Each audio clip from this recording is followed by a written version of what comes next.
అందరూ విమెన్స్ డేకి slow music పెట్టి సెంటిమెంట్ డైలాగ్స్ కొడతారు. ఏంటండి ఇది? సినిమా మార్చండి. Let's talk about the real origin story. ఎగ్జామ్కి ముందు ప్రిపరేషన్ ఎంత ముఖ్యమో బేబీ ఎంట్రీకి ప్రీ కన్సెప్షన్ అంతే ముఖ్యం. థైరాయిడ్, పీసీఓఎస్ లాంటి సబ్జెక్ట్స్లో బ్యాక్లాగ్స్ ఉంటే బేబీ రిజల్ట్ డిస్టింక్షన్లో ఎలా వస్తుంది బాసు? స్ట్రెస్ అండ్ టాక్సిన్స్, వీళ్ళు మన లైఫ్లోకొచ్చిన థానోస్ బ్యాచ్. వీళ్ళని చూసి భయపడితే ఎలా? కుర్చీ మడతపెట్టి కొట్టేయాలి. Tony Stark suitcase service అక్కర్లేదా? మనం అంతే.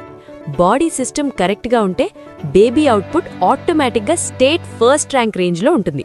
ఇది మన బాడీకి ఒక సూపర్ హీరో సీరం. హెల్త్లో మాత్రం తగ్గేదే లేవు. ప్రీ ప్రొడక్షన్ గట్టిగా ఉంటే మీ బేబీ ఎంట్రీకి థియేటర్లు దద్దరిల్లిపోతాయి అంతే. ఎందుకంటే సక్సెసే ఆమె దగ్గర నుండి మొదలవుతుంది. She isn't just a part of the story, she is the story. Happy women's day.